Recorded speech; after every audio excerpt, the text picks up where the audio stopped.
Chapter 804.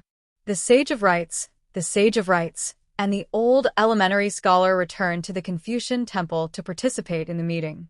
The atmosphere that was gradually relaxing became tense again. The cultivators who wanted to go out for a drink and a chat had to stay behind obediently. The old elementary scholar sat upright and still. After waiting for a long time, he did not hear a single word of congratulations. He scratched his head in confusion. It is said that when a person leaves, the tea cools. Only then can one see the fickleness of human nature. Why is it that when the cold stove reappears, there is no response from this group of people? He didn't feel happy or sad about reinstating his status as a sage of Confucian temple. But that didn't mean they didn't say anything. Bullying Mr. Nice Guy and mocking the honest guy? Old Master Fu saw the old scholar scowling at him, so he explained what had happened at the Confucian temple to him with a smile. The headmasters of the 5 academies, Yinshu, Lantai, Hulian, Chunso, and Tongli, had all lost their titles and caused a huge commotion. The youngest headmaster, Chunso, even dared to question the Sage of Rites and was sent away by Aoyangli. Therefore, everyone was more cautious about what they said. The old elementary scholar exclaimed, "Like father, like son." Quasi-Sage took out a book from the stack of books on the desk. He looked at the position that was just taken by the young hermit officer and felt helpless. Is he just not at home? Chapter 805. Night Boat, Consonant City. At dusk, Ning Yao planned to go to the next city. She waved her sword again and opened the restriction of the night boat. Her sword light shot into the sky. She wanted to let the Confucian temple in Middle-earth know about the boat's whereabouts. Before leaving, Ning Yao brought Pei Qian, Xiaomi, and the white-haired boy to find the female city lord, who was known as the Master of Poetry. Other than thanking Consonant City for their hospitality, she also helped Qin Pingan's friend, Jiang Shangjin, pass a message to her. Madame Li and the handsome young man with antlers on his head led several foreign guests to walk on a covered bridge that rose above the sea of clouds. Near the covered bridge, there was a patch of sunset that was like a brocade, like a precious bright red lichen. Everyone climbed up and looked into the distance. The scenery was pleasant, the air of the mountains was beautiful, and the birds flew together. The world was quiet and peaceful.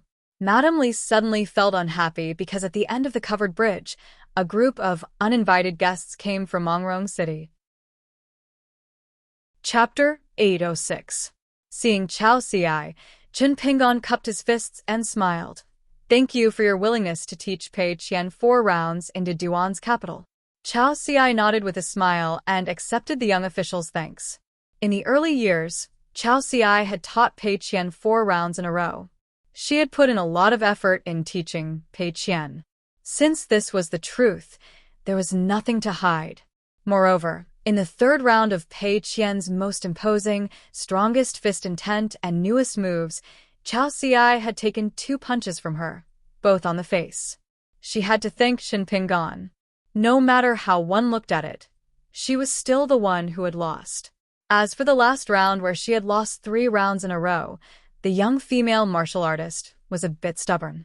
She threw out a lot of punches that were pieced together and fought like a Jianghu style. In front of him, Chao Xiai was dressed in white, spotless. When Qin Pingan was young and met Chao Xiai on the city wall, he only felt that this person of the same age was wearing a snow-white robe and had a handsome appearance, like a celestial being. She was too high to reach. Chapter 807. Each had its own crossing point and its own boat. Fortunately, it was a peaceful encounter with Shirkong. 2 blue-robed scholars of different ages stood side by side at the edge of the cliff. The sea and the sky were the same color. No wonder so many people at the foot of the mountain chased after the traces of immortals. Qin Pingan was a little surprised. He had been invited by the Sage of Rites to attend the meeting at the Confucian temple. When he left, it was the Sage of Rites who sent him all the way to the East Sea of the Central Divine Continent. It seemed like he was waiting for the night boat. Of course, he didn't know that it was his teacher who used the reason of parting on good terms to persuade the Sage of Rites to accompany his last disciple on this trip. Chapter 808. The three of them left, leaving behind Shinpingan, an outsider of the mountain and sea sect. He sat alone on the edge of the cliff, looking into the distance.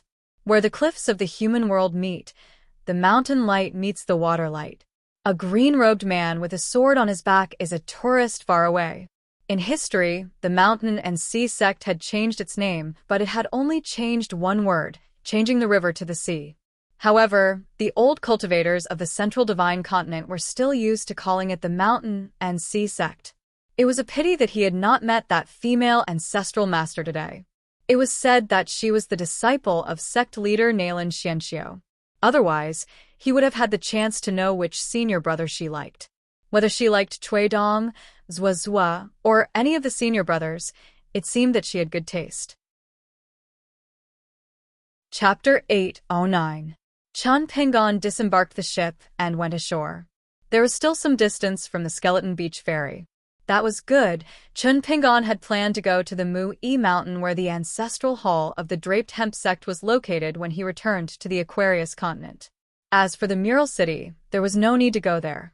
Anyway, the opportunity was gone, and the painted pictures had become white paintings.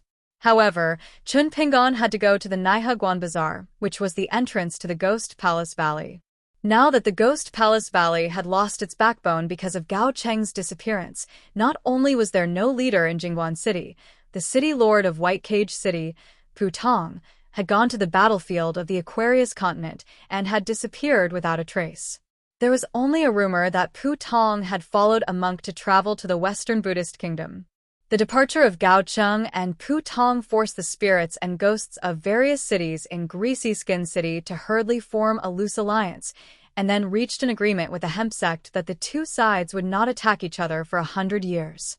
Therefore, the current Ghost Palace Valley had completely changed. Although it was still gloomy, it was impossible for foreign cultivators to come here to gain experience, because they had lost the protection of the hemp sect. Moreover, the major ghosts were unusually united. However, if someone really felt that he could run amok in the Ghost Palace Valley and start a massacre, the hemp sect would not stop him. Chun Pingon carried a knight sword on his back and a red wine pot on his waist. Ning Yao wore a golden robe and carried a sword case on his back. Pei Qian carried a bamboo box on his back and a walking stick in his hand. Inside stood a little girl in black. Xiaomi was counting with her fingers, calculating when she would return to her hometown, the Big Mute Lake. Chapter 810. If it wasn't for the business he had to discuss, Chun Pingon would not have gone to the Peach Blossom Crossing to disturb the cultivators of the Sparrow Mansion. Delaying their refining of the robe was delaying the earning of the Luo Pa Mountain. The Sparrow Mansion was located in the Water Kingdom's Water Kingdom. The Water Kingdom, including the capital city, was built on islands. The Sparrow Mansion was located at the intersection of a giant lake and a large stream. The stream was called the Peach Blossom Water. White clouds hovered above the Peach Blossom Crossing all year round, surrounding the mountain where the Sparrow Mansion was located. It was like wearing a snow-white crown. The scenery was beautiful. Miyu had once cultivated here for many years. It was said that he had incurred a lot of love debts. Could this be considered as ruining the reputation of the Luo Pa Mountain? Chun Pingon silently noted it down.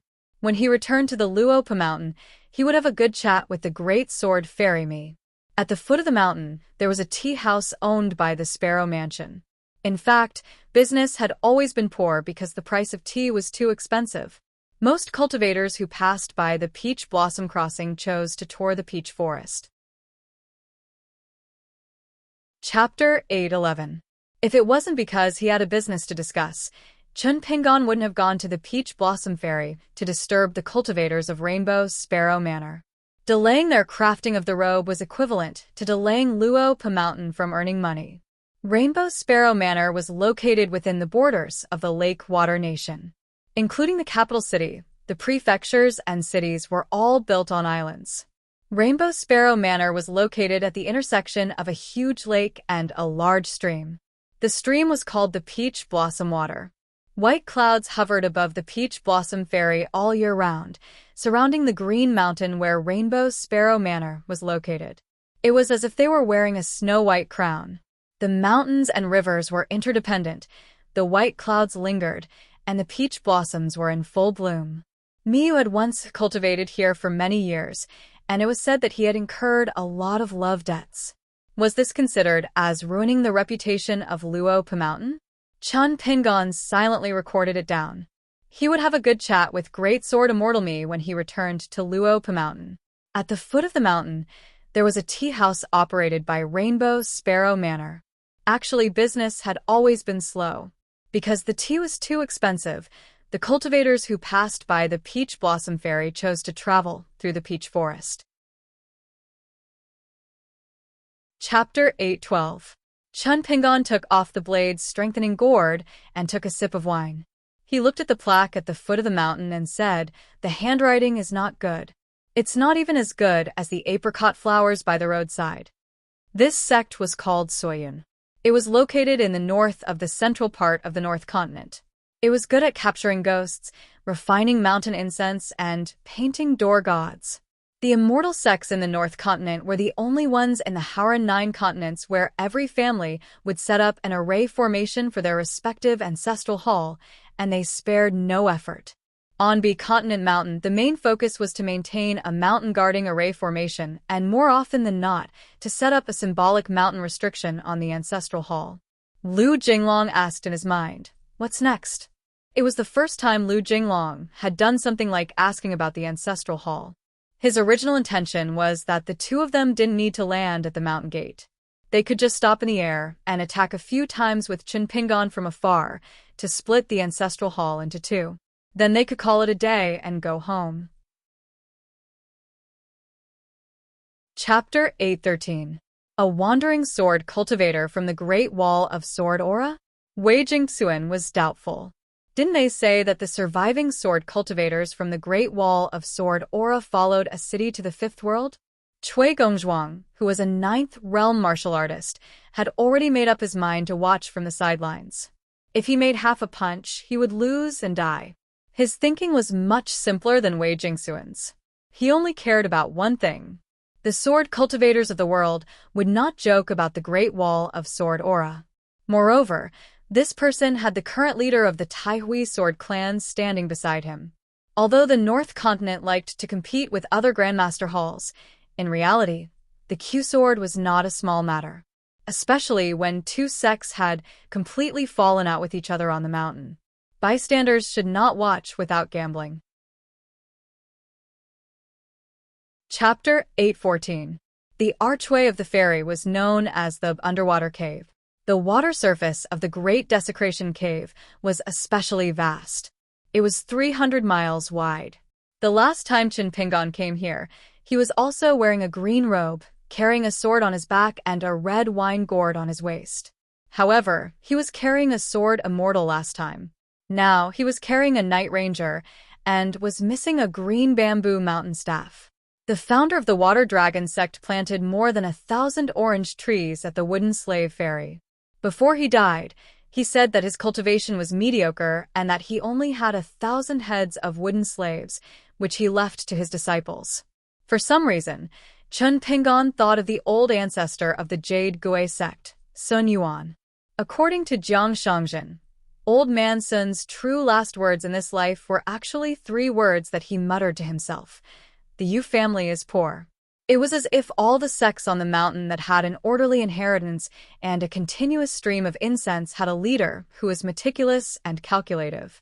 Chun Pingon said to Ning Yao apologetically, "I took a few more days than expected at the Sun sect, so I won't accompany you to the Dragon Palace and Duck Island.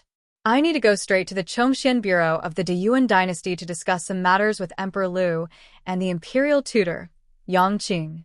Then I need to meet Sun Jie and Xiao Jingji of the Water Dragon sect to discuss the lease of Duck Island. You can wait for me at Duck Island. The scenery in the Dragon Palace is very beautiful. It won't be boring to walk around for a few days. I'll try to come back as soon as possible." Chapter 8:15. He heard that the lady before him called herself Ning Yao. Even if there were many people with the same name, Li Yuan wasn't stupid. At least in the Great Wall of Sword Aura that Chun Pingon traveled, There weren't two Ning Yao. Li Yuan's legs trembled. He quickly grabbed Chen Pinggan's arm. This great blasphemy water lord's ability to mend the pen after the sheep is lost was superb.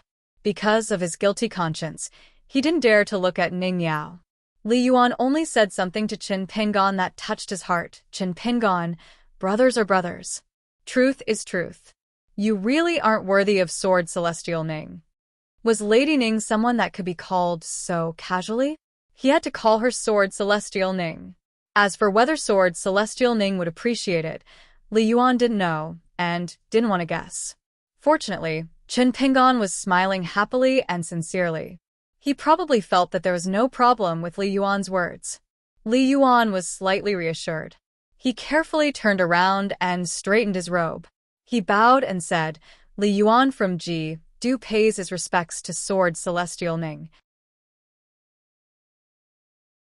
Chapter 816. The trip to the Confucian Temple and the North Continent had been fruitful. Chen Pinggan rolled up his sleeves, exhaled, and rubbed his hands when he was ready to count his belongings. Looking at his posture, he was like a saint overseeing a small world. Zhou Mili and the white-haired boy sat next to each other. One of them was sprawled on the table, waiting with wide eyes. The other looked sickly and was busy slapping the table repeatedly. When he boarded the ship, he was punished by the elder of the hidden official. He said that he liked slapping the table, so he slapped it 10,000 times. Otherwise, he could forget about becoming a servant disciple in Luopa Mountain. Chen Pinggan took out 3 items from his sleeves.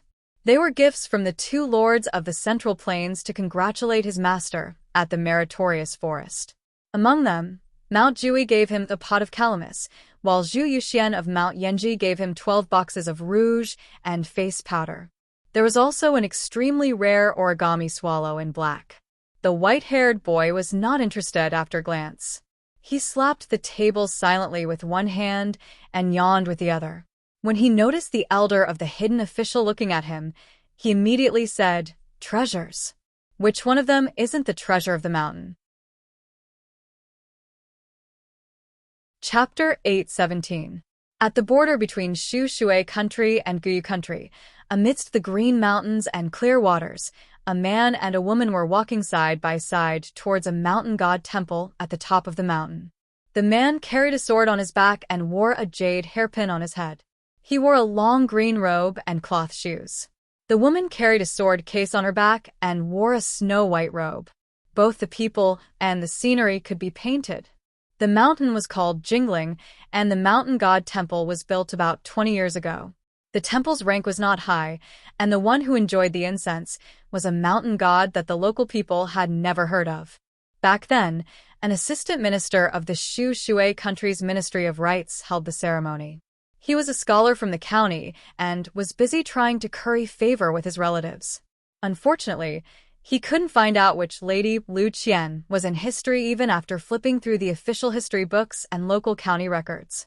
There was a famous Huang River nearby. Every rainy season, there would be a scene of the Huang River flowing in spring. The peaceful years after the end of the chaotic era made people cherish it even more.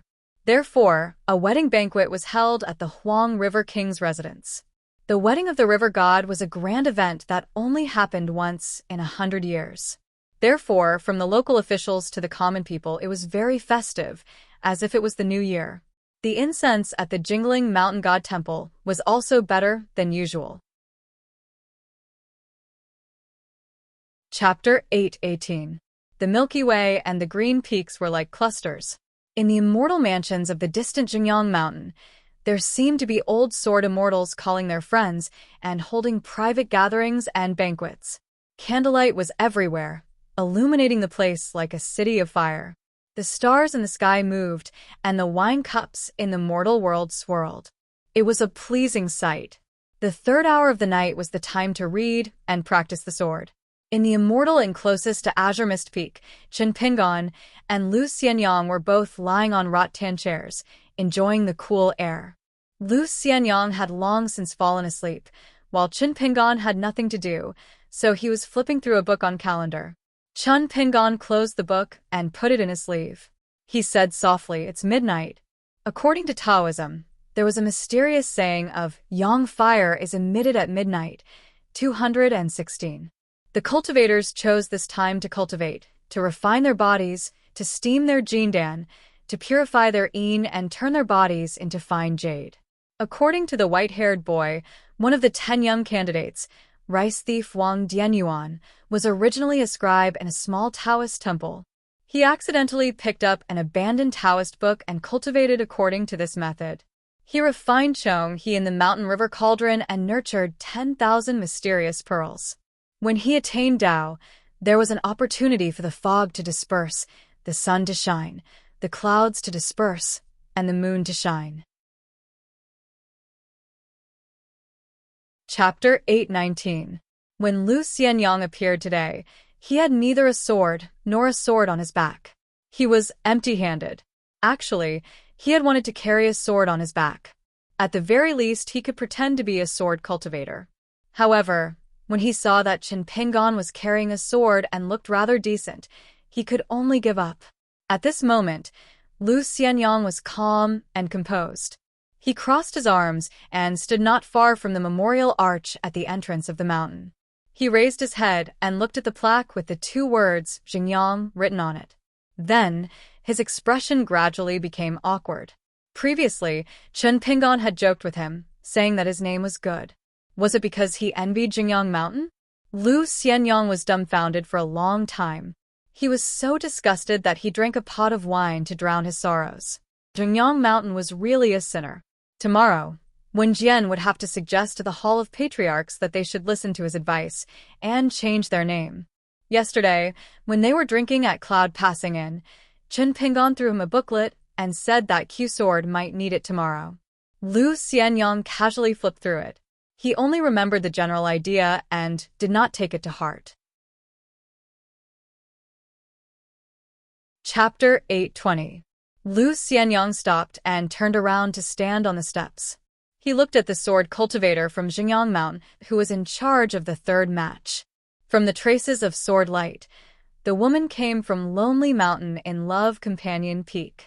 She was dressed in night clothes and had a cold expression. Her presence was steady. She was clearly not someone easy to deal with.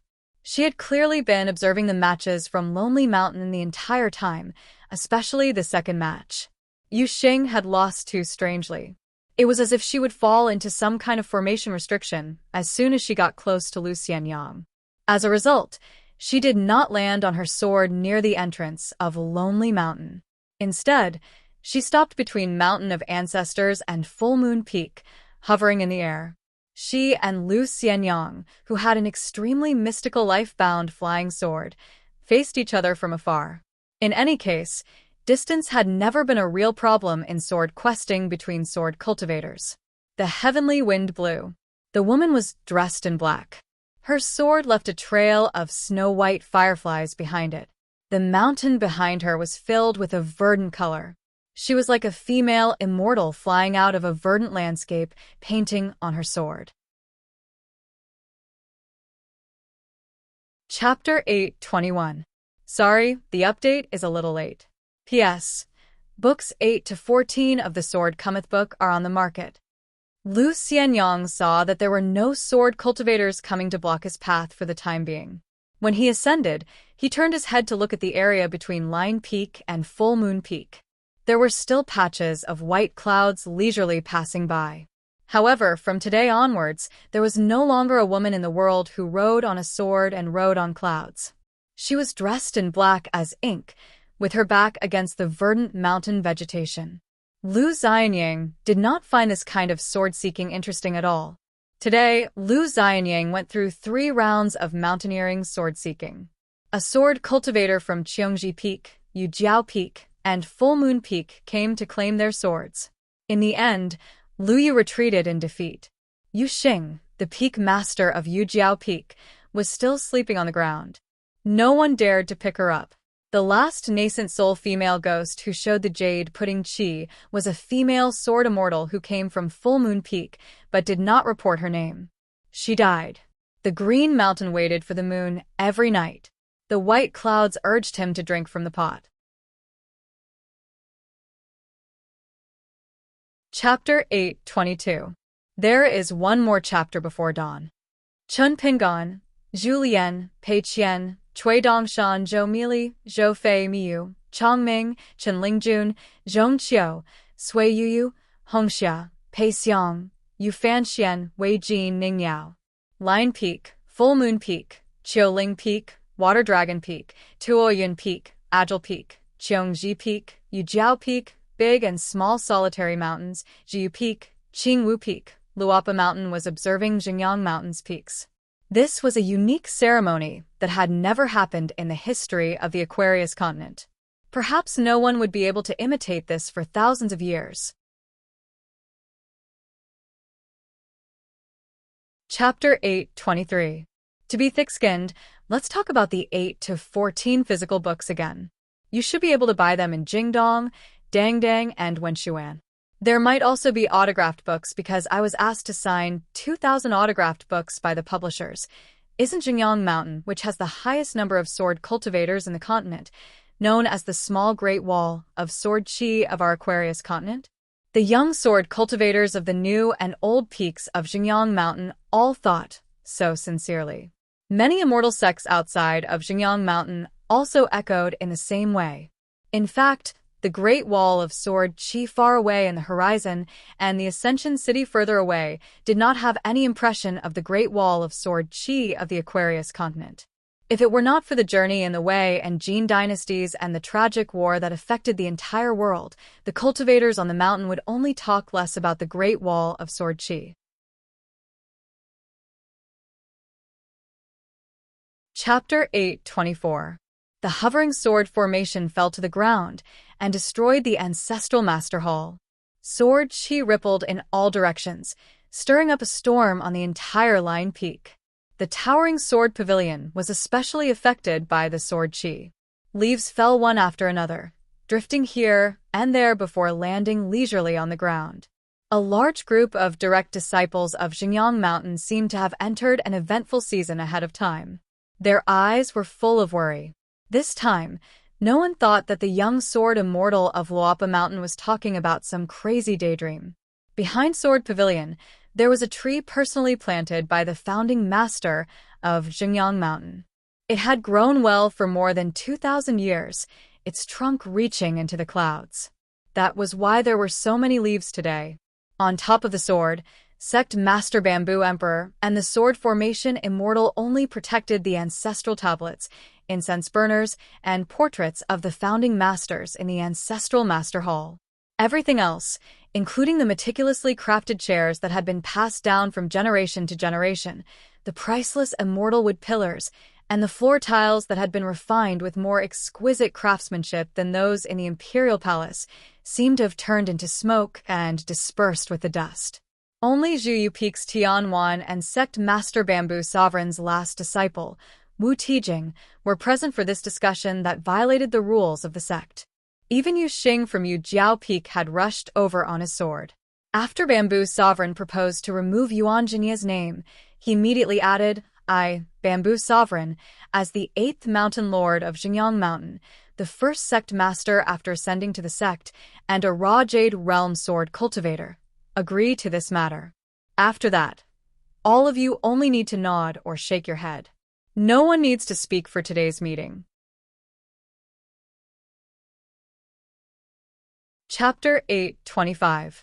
A dragon boat named Tumbling Ink was at the border of Xinjiang Mountain. It removed the camouflage and slowly returned to the north. On the ferry, the people from Luapa Mountain disembarked. Only Sui Yuyu did not board the boat. She chose to travel on her sword alone. Hongxia and Pei Xiang were still standing together. One was a water descendant who successfully transformed into a dragon, while the other was the ruler of the Fox Kingdom. They were both mountain and lake monsters, and now they were both cultivating in lotus root blessed land. Every time they discussed matters at Ji Se Peak, they always felt out of place. Therefore, they seemed to rely on each other. Even if there was nothing to talk about, they would still stand together. As for Pei Xiang's opportunity to break through, everyone saw it, and no one took it seriously. Even Pei Xiang herself didn't think it was worth mentioning. After all, even if she ascended to the unpolished Jade Realm tomorrow, So what? Julien's body was hunched, and his hands were behind his back. He was talking and laughing with Master Zhong Qiu. Chapter 8:26. Chun Pingon stood up and walked to the railing. He waved the white jade Ganoderma in his hand towards a person at Egret Ferry. Lu Zhimao, the true monarch who had just returned to Egret Ferry, took a closer look and saw the former accountant of his verdant gorge island. He was dressed in a Taoist attire that was highly suspicious of overstepping his authority. However, Qi Tianjun of the Divine Grandeur sect had probably seen it with his own eyes and could only turn a blind eye to it. Lu Zhimao laughed loudly and rode the wind to the cloud-passing tower. He floated down and cupped his fists. Mountain Lord Chen, your sword practice this time is fascinating. Chun Pingon kept the white jade Ganoderma in his sleeve and smiled as he cupped his fists in return. Greetings, true monarch Lu. It turned out that Lu Zhimao had received a secret letter from Chun Pingon when the flying messenger, swords of frontline peak bloomed like dazzling flowers in all the peaks. The letter said that after the sword practice, Lu Zhimao had to rush to Egret Ferry to discuss something with him. Chun Pingon handed over a pot of wine from the verdant immortal mountain and went straight to the point. Previously, I planned to recommend true monarch Lu to Xingyang Mountain to be the sect leader of a subsect of Xingyang Mountain. However, things changed midway, and I had to let true monarch Lu make a wasted trip. Chapter 8:27. Before going to Dali's capital city, Chun Pingon pulled Ning Yao to the bow of the ship. He could not help but ask, "Don't you feel annoyed that you've been following me around?" Ning Yao glanced at him and did not say anything. Things were not annoying, but someone was the most annoying. Jiang Shangjin stayed in his room and looked at the fairies' paintings. Chun Lingjun pulled Yu to broaden his horizons. You only felt that Chief Zhou was really rich. The spiritual weapons used to view the paintings were piled up like mountains on the table. The paintings of mountains and rivers were unfolded at the same time. However, Chief Zhou had a pile of small money in his hands. He chatted here and there and kept throwing money. He was not messy at all. At first glance, one could tell that he was an expert. Cui Dongshan accompanied the teacher and talked about things to pay attention to when traveling to Dali's capital city. It seemed that it was the teacher's first time there. Cui Dongshan talked about the local customs in the capital city. Chapter 8:28. After eating supper, Chun Pingon took Ning Yao for a walk. They toured the capital at night. They didn't say where they wanted to go. They just chose the brightly lit streets and walked around. There were constantly hawkers pushing carts that passed by. Some of them were selling iced desserts made from lotus roots and water chestnuts. These carts were often followed by gluttonous children. The capital was bustling with commerce. Merchants opened ice houses of various sizes. Every winter, they would chisel ice cubes and sell them during the summer and autumn. At the Great Wall of Sword Chi, the two had also walked together like this. But it was hard to say that the stroll at that time was relaxing. When they passed by a small martial arts school, Chun Pingon couldn't help but laugh. After the Battle of Petu, the Aquarius continent had a new ranking of the 4 martial arts grandmasters. Because Pei Qian was the youngest and was a girl, and her ranking was second only to Song Zhengqiang, she was much more famous than me, her master. There were a lot of martial arts schools in the city, and many Jianghu sects made a living here. If they could make a name for themselves in the capital, it would be easy for them to go to the prefectures and counties to establish their own schools.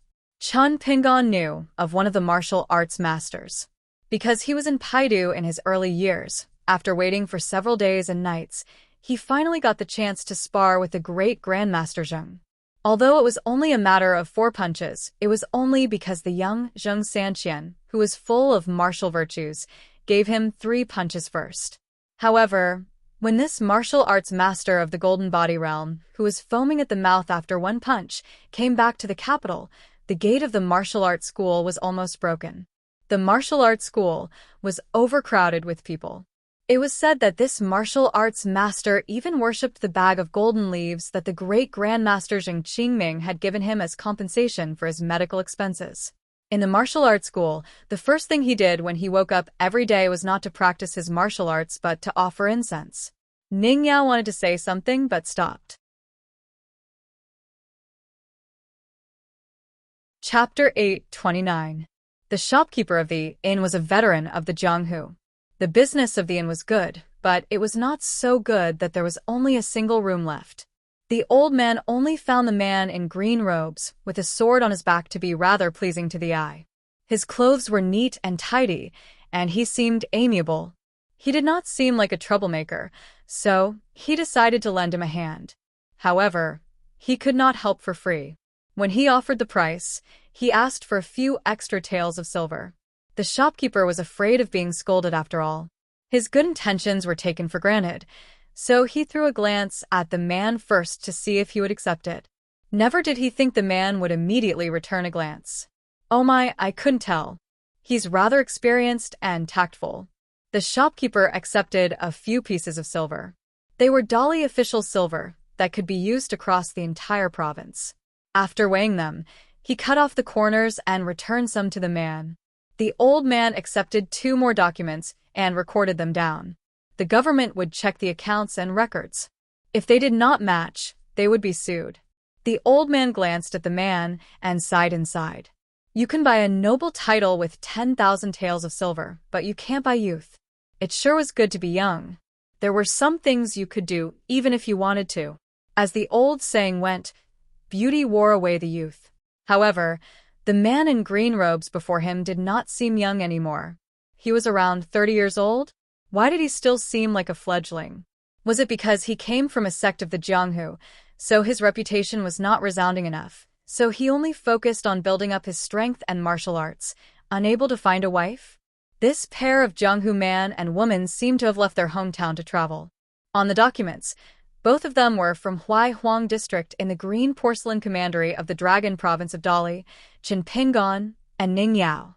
Since they were natives of Dali, the old man became even more benevolent. When he returned the documents, he could not help but ask with a smile, since you're from the Dragon Province, doesn't that mean you'll be able to see Lord Wei's cloud-splitting mountain whenever you raise your head? That's a great place. I heard from a friend that there seems to be a place called Red Candle Town, where the 3 rivers converge. It's a place of great feng shui. You can ask the water god of the Chongdan River for a smooth imperial examination, or you can ask the water goddess of the Jade Nectar River for a marriage. Both of them are efficacious.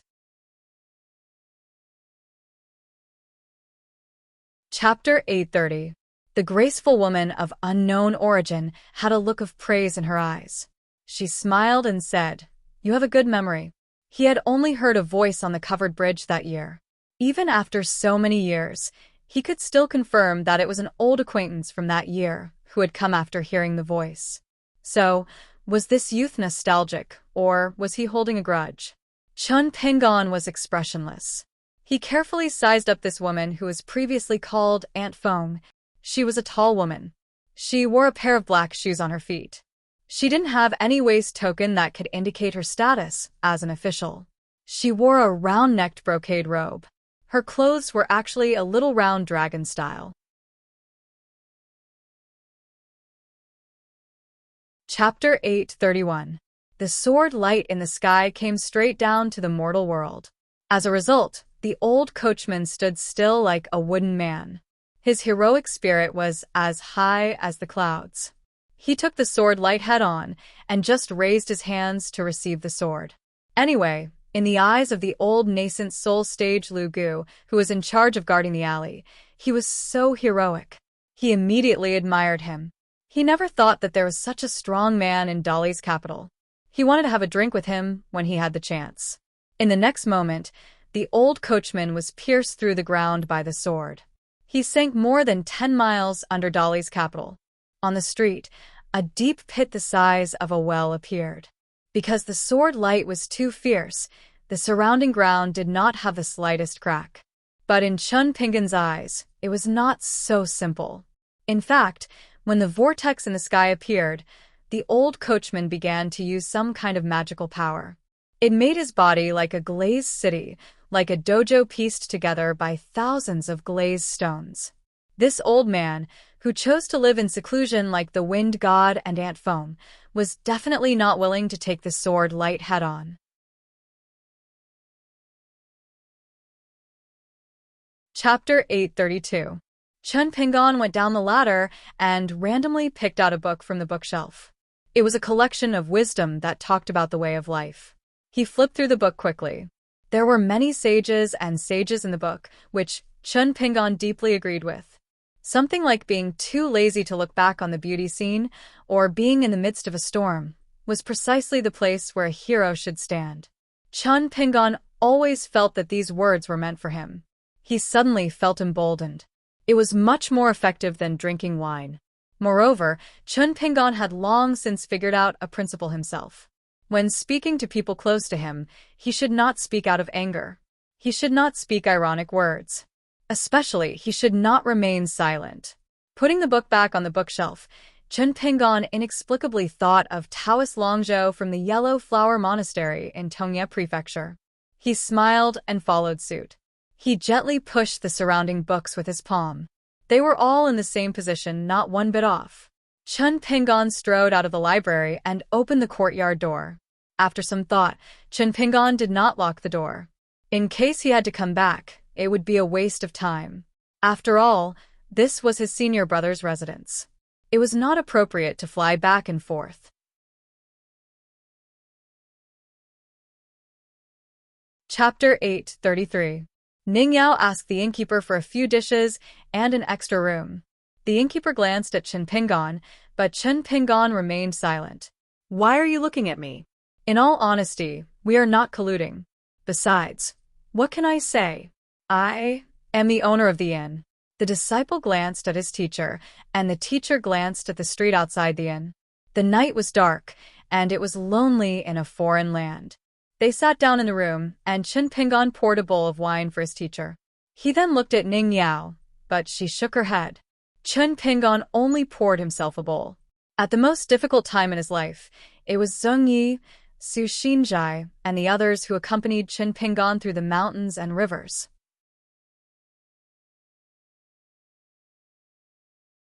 Chapter 834.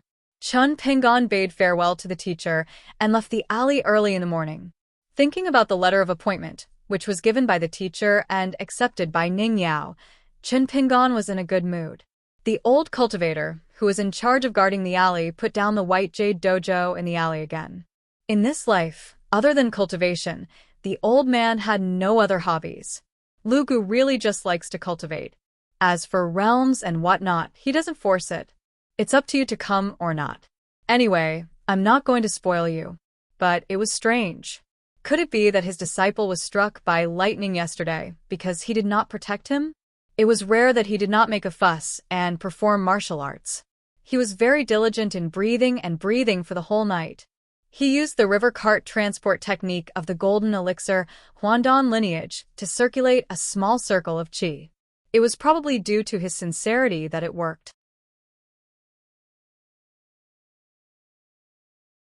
Chapter 835. An inconspicuous carriage was parked at the entrance of the alley. The curtain was old, and the horse was ordinary.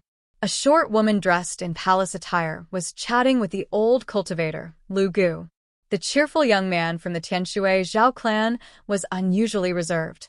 The coachman was an acquaintance. He stood beside the carriage and rested with his eyes closed. Chun Pingon did not stop walking. He walked slowly and stretched out 3 fingers. The old coachman snorted. The woman stopped chatting with the old cultivator and turned her head to look at the green-robed man with a jade hairpin on his head. He had a slender figure and wore cloth shoes. He didn't look like a foreigner at all, but more like he was taking a stroll in his own territory. The green-robed sword immortal walked in the capital. He was young and full of vigor.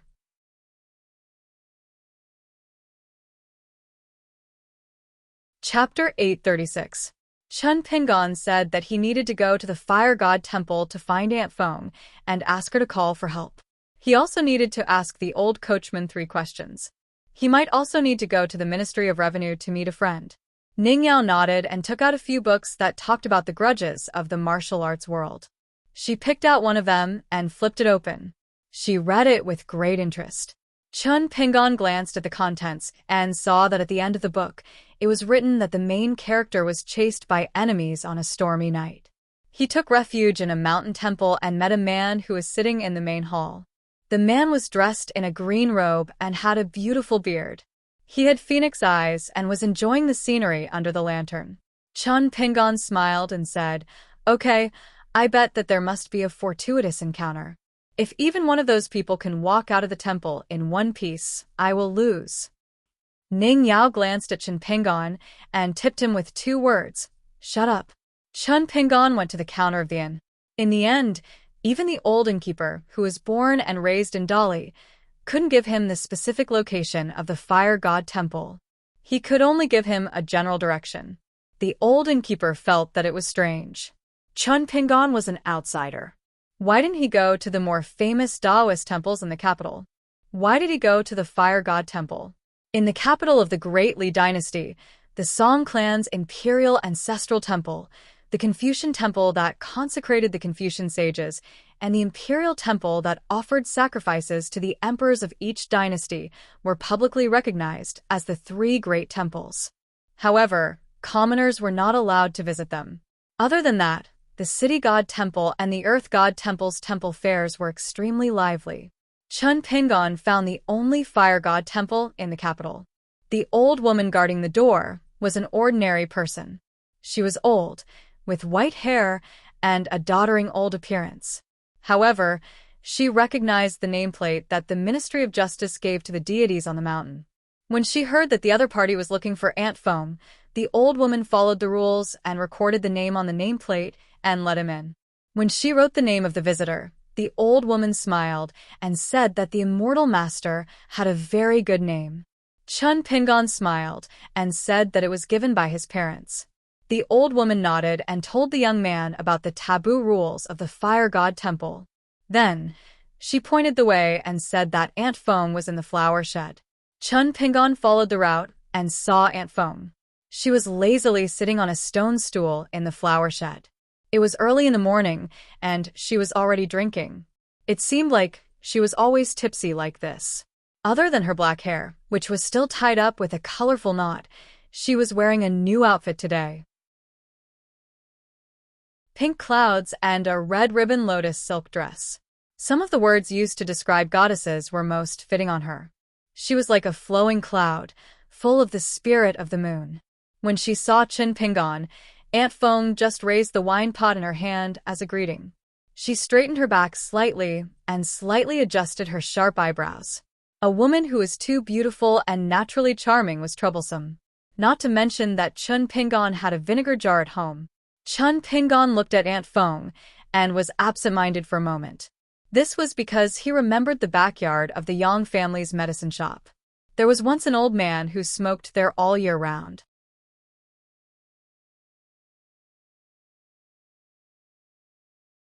Chapter 837. Like the Linlu Academy in the cloud-splitting mountain, Chunshan Academy was an official academy of the Dali imperial court. The mountains were winding, the wind was clean, the river was flowing, and the grass was lush. An old man was strolling alone in the academy. He was dressed in a Confucian robe and had a small figure. His hands were behind his back. He stopped outside a teacher's classroom and did not get too close to the window. This place used to be the old site of the Cliff Academy in Dali. However, because the name Cliff was given to the Gao family of the Great Sui Kingdom, the name was changed to Chunshan Academy. It was still an official academy run by the Imperial Court of Li. In fact, it was not without controversy in the Imperial Court of Li back then. Some officials from the Cliff Academy were from the 6 ministries, and they all agreed that it should be abandoned and maintained properly.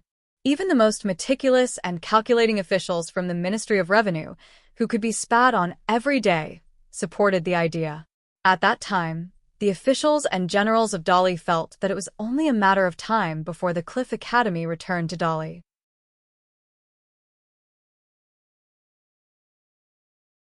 Chapter 838. The 11 people of the Earth Branch have returned to the inn. Yuan Huajing and Song Su don't even have time to call people to review the battle. The young man Go Cun is happy to be idle. Anyway, every time he deduces the battle situation, scrutinizes the details and reviews, he is not smart enough to say anything. He just does what he is told. This nameless immortal in the capital city was somewhat similar to the snail Taoist ground in the Jiang clan's Cloud Cave Blessed Land. The mountains and rivers were obscured and layered upon each other. It was possible that the distance between the two residences was thousands of feet. The 11 people each occupied a secluded courtyard. There was also an additional mystery. The main house was similar to the old cultivator Lu Gu's white jade Taoist ground in the small alley. It did not seem big, but in reality, it was a completely different world. It was a variety of fragmented grotto heavens and secret realms selected from the Great Li's treasury. Go Cun takes the mountain walking stick made of green bamboo and walks gently in the courtyard. The female ghost is the nominal hostess of the inn. At this moment, she is visiting Han Jujin.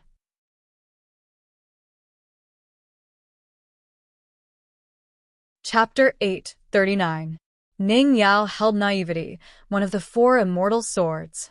She glanced at the people in the courtyard and asked in her mind, "What happens?" Chen Pinggan explained the process in detail. Ning Yao frowned and looked at Yuan Huakong and Ku Shou. Ning Yao's casual glance made Yuan Huakong, a sword cultivator of nascent soul realm, and Ku Shou, an earth immortal of golden core realm, feel the suppression of the Great Way. The 2 cultivators couldn't breathe. The flow of spiritual qi became stagnant and even showed signs of freezing. This was an ascendant realm sword cultivator. If she was the enemy, the qi cultivators below the upper 5 realms would be inferior to ants. The other Qin Pinggan summoned by Ku Shou was not the complete Qin Pinggan. In terms of killing power, it was stronger than Qin Pinggan. It was supposed to be the inner demon that Qin Pinggan encountered when he broke through the bottleneck of nascent soul realm. However, because of the Great Wall of Sword Qi, it was directly suppressed and sealed in the city like a lawless and unrestrained extraterrestrial demon. Ku Shou's water-stop mirror could imitate Qin Pinggan in the mirror. However, it couldn't imitate the night-traveling sword out of thin air. It couldn't suppress the reality of the half-Great Wall of Sword Qi and the 2 great ways of the world. Therefore, the other Qin Pinggan escaped from the cage.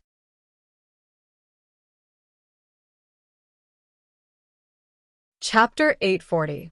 Listening to Qin Pinggan's explanation, even going as far as to smear his own husband's reputation, Ning Yao remained silent. Qin Pinggan switched to another bench and sat beside Ning Yao. She looked even angrier and was unwilling to lean against him, so she shifted her position. Qin Pinggan didn't push his luck. He just sat there and drank silently. Love between a man and a woman, what was romantic and fickle?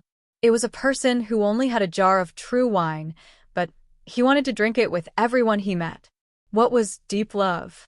It was a jar of wine buried deep in one's heart, and then one day, he would drink it to the end. How could he not get drunk? Qin Pinggan held the wine jar in one hand and quietly placed the other on the bench between them. Like a crab running amok, he stealthily moved closer to Ning Yao.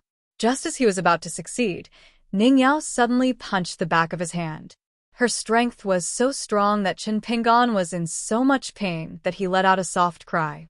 When Ning Yao withdrew her fist, Qin Pinggan quickly raised his hand and rubbed his chin.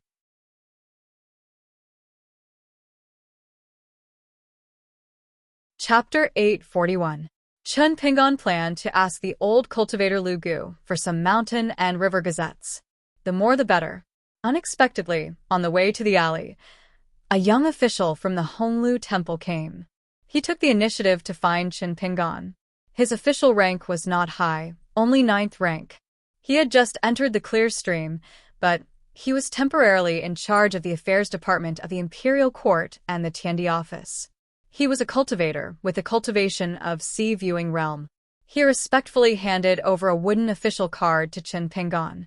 He spoke in Dali official language, with a slight accent of the Xuanzhou area. He said that the head of the temple had personally ordered him to be in charge of contacting Mr. Qin. If there was anything, Mr. Qin should call him, and he would be on call. In addition to the official wooden card, He also gave him a simple sword case engraved with the character Tian. It was small and exquisite, no more than the size of a palm. The young official himself had a case with the character D. It was convenient for both sides to use flying swords to communicate. The young man's name was Sun Chu. He had a graceful bearing and was a new second-place jinshi. Located on the right side of the Thousand Steps corridor was Nanshuan Square. There were many yamens. The Honglu Temple was one of them. It was the neighbor of the Ministry of Works, where Guaniran was. Chun Pingon looked at the wooden official card. On the front, it was Honglu Temple, orderly class. On the back, it was a court official who carried this card. Those without a card would be punished according to the law. Those who borrowed it would be punished the same. There was no need to leave the capital.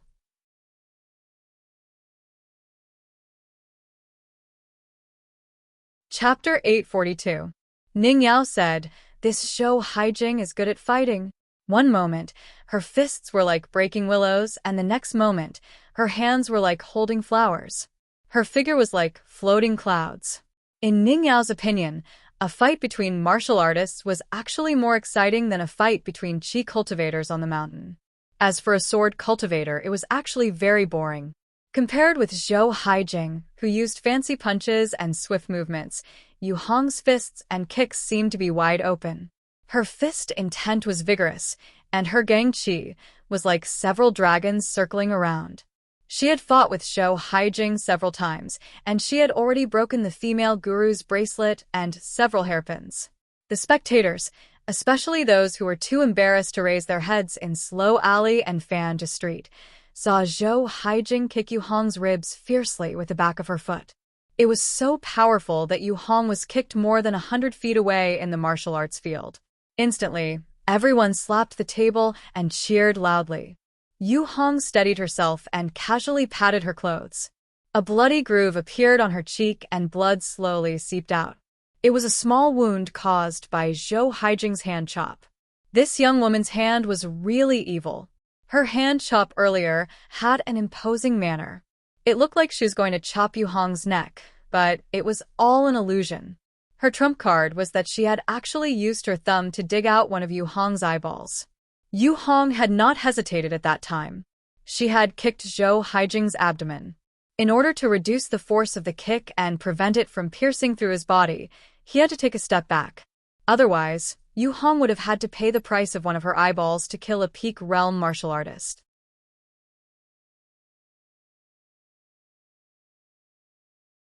Chapter 843. Uploaded late. Sorry. The night was dark, and Alliance's figure could not be seen in the blink of an eye. Only the sword light shone in all directions, illuminating the world. One person wielding his sword, and there was the scene of many deities using their techniques in the ancient battlefield. As the direct disciple of the grand ancestor of the moon-supporting mountain and Li Zhen's senior apprentice sister, the new makeup, who was responsible for operating the big formation together with the minister, quickly looked around and used a supernatural power to connect the underworld. Her eyes were shining, and the light of treasures flowed. She could even find traces of the river of time and the path of the underworld, but the new makeup still couldn't find any trace of the man. It was no wonder that he was able to escape from that perilous great demon encirclement in his early years.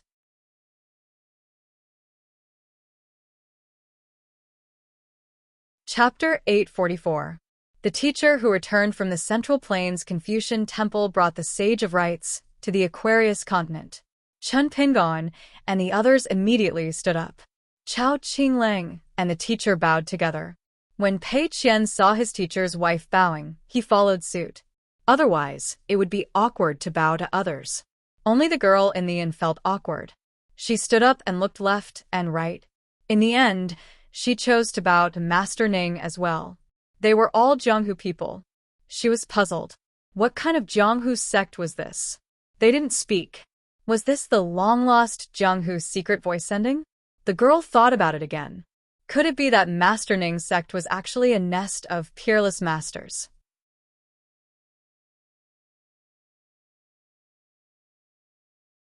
Chapter 845. Nowadays, the Qi cultivators who came to the Great Wall of Sword Qi were in groups. People came and went, and it was so lively that people were not used to it. They could see all the sights without spending a single cent. It was probably due to the fame of the Great Sword Immortal Way of the Wind Snow Temple that no one dared to take the initiative to approach this side. When they passed by, they would intentionally or unintentionally approach the other side of the wall. At this moment, there were already people guessing where this pair of Taoist companions came from. They actually had the guts to sit on the wall between Wei Jin and Chao Jun. In fact, Chao Jun was only curious about his identity because he was basking in the glory of Wei Jin. In the end, there were only two explanations. One was that he was the descendant of the old sword immortal Chao Shi of the Sea Calming Tower in the South Bassa continent. As for the other, he was the innate sword embryo whose sword heart was shattered by Zhuozhua in the early years. At most, they would ask one additional question. Did Zhuozhua use one or two swords back then?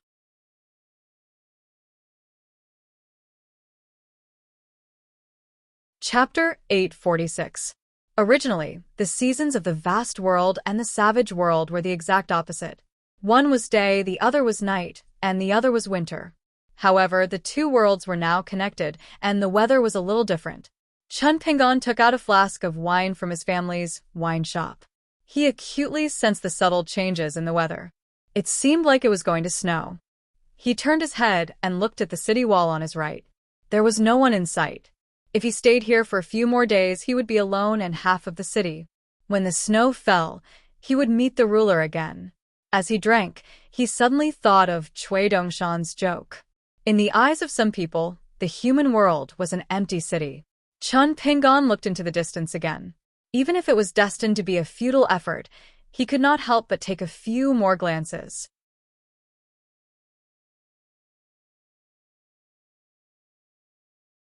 Chapter 847. There are many things happening at the end of the year, so the updates are very unstable. It will be much better next month.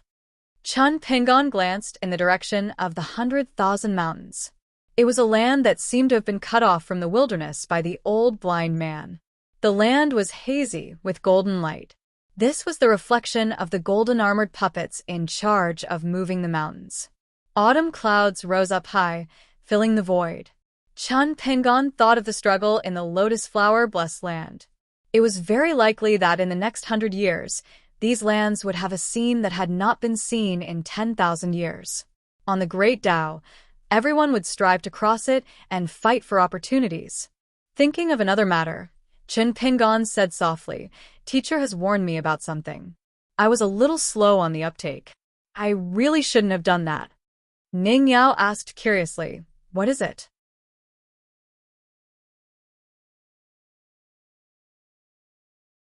Chapter 848.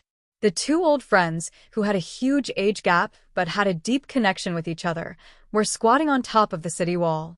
They looked exactly the same, with their arms around their shoulders and their hands tucked in their sleeves. They were looking at the ruins of the battlefield in the south.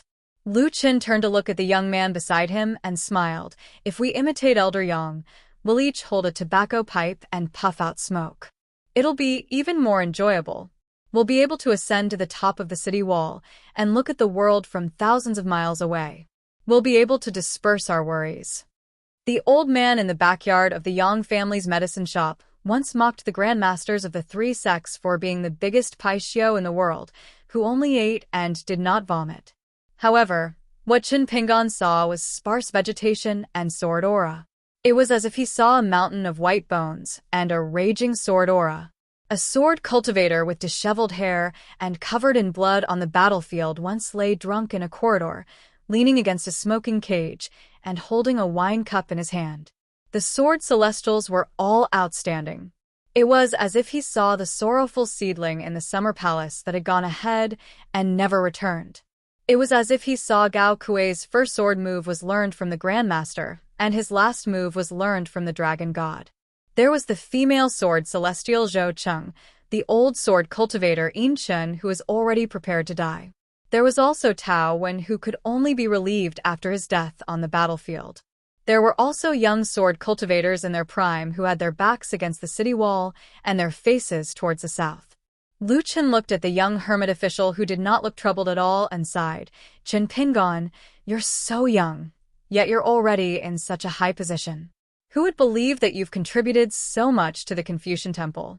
To be honest, if someone had told me that this would happen in the small town, I wouldn't have believed it even if I was beaten to death."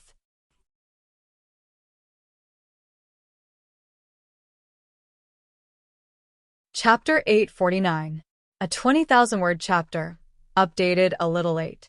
Such an unexpected snowstorm was like a celestial crushing a white jade plate, scattering countless snowflakes to spend money.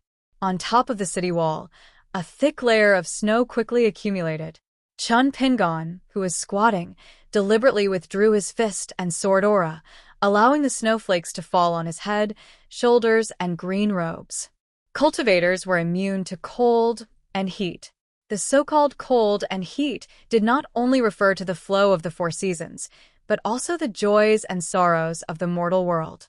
The ruins of the Great Wall of Sword Aura were like a deserted city outside the Great Wall, a lonely city outside the Great Wall.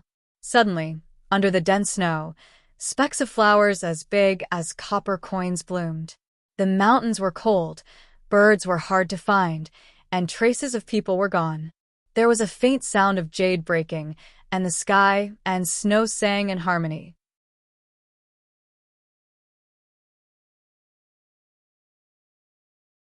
Chapter 850. Listening to the boy's heartfelt words, the middle-aged monk took the lead and said, "Let's wait and see." The elder smiled and said, "I think this is very good.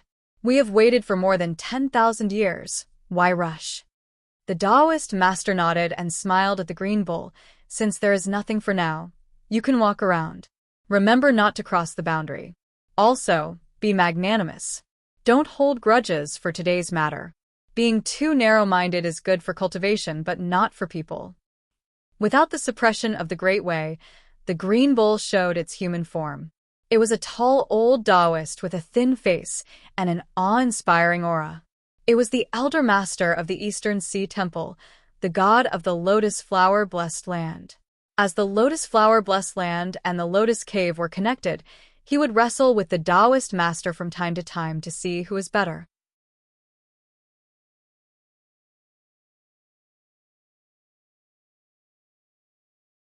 Chapter 851. Chun Lingjun did not dare to pat that person's shoulder. He would rather die than go. The old master had to give up and let Chun Lingjun take him out of the town. They did not go to the Immortal Tomb or the Wen and Wu Temple. They took a detour to the Dragon Whisker River and the Stone Arch Bridge. Finally, they took a look at the ruins of the small temple that looked like a pavilion. Chun Lingjun asked tentatively, "The Holy Master, the tall Taoist old immortal from before, is his realm very, very high?" The old master nodded. "Very high. If his realm was not high, the Taoist ancestor would not have imparted Taoism to him. Moreover, this Taoist friend has done a great favor for the human race in his early years. Therefore, among the 12 elements that are compatible with the earthly branch, he is ranked very high. It's just that Taoist friend's stubborn temper. Forget it, it's not nice to talk behind his back." Chun Lingjun was worried. "But from his tone, it seems that he has some grudges with my masters? What should he do?" He could not beat that old Taoist. The Holy Master also said that he would be afraid to fight with the Taoist ancestor. Therefore, no matter how he looked at it, he was at a disadvantage.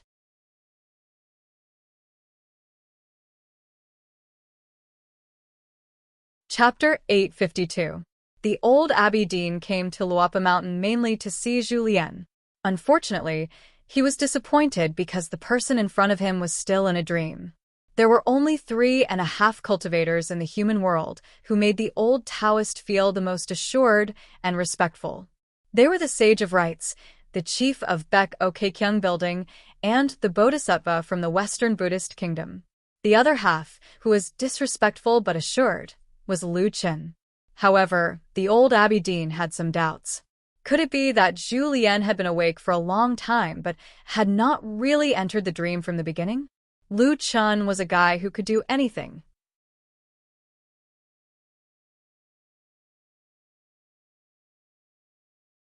Chapter 853. As soon as the old Abbey Dean left, Cui Dongshan immediately picked up a white jade scroll on the table. He exhaled and wiped it with his snow-white sleeve. One of the joys in life is a false alarm and an unexpected surprise. Don't think that the old Abbey Dean is amiable. Just now when he came to Lapa Mountain, he just sat there drinking tea and eating melon seeds. He was an easygoing person. Among the 14 great cultivators in the world, there were a few that no one was willing to provoke. However, Bai was also a scholar. The old blind man had always been too lazy to pay attention to matters outside the mountain. You can scold as much as you want, just don't let the old blind man hear you. Shen Qing, the monk nicknamed Chicken Soup Monk, is a Buddhist monk with as compassionate heart as the heart of Buddha. Only the stinky ox nose of the Eastern Sea Temple is the most untraceable. From beginning to end, the old Abbey Dean didn't say a word to sway you.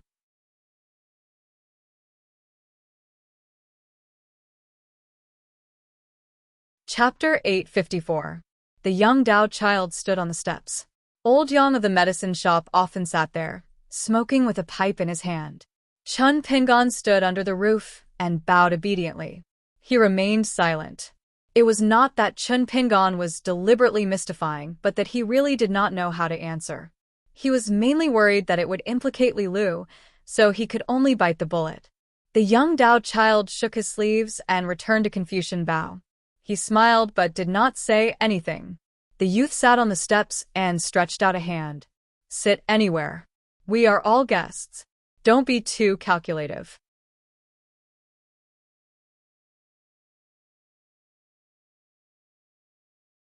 Chapter 855. 4 streaks of sword light pierced through the sky like rainbows. Wherever the sword light passed, the sea of clouds would be shattered. Chun Pingon wore a lotus crown and a green Taoist robe. He carried the knight's sword on his back. Ning Yao wore a golden robe and carried a sword case on his back. Qi Tingji and Lu Ji traveled on their swords. Lu Chun condensed her consciousness into a figure the size of a mustard seed. She used one of the petals of the lotus crown as a Taoist field and sat in it. She seemed to feel bored during the journey, so she jumped up and practiced a set of fist techniques. You're tuning into the Mystic Fist YouTube channel. Don't forget to subscribe and join us on this journey to catch the most captivating stories.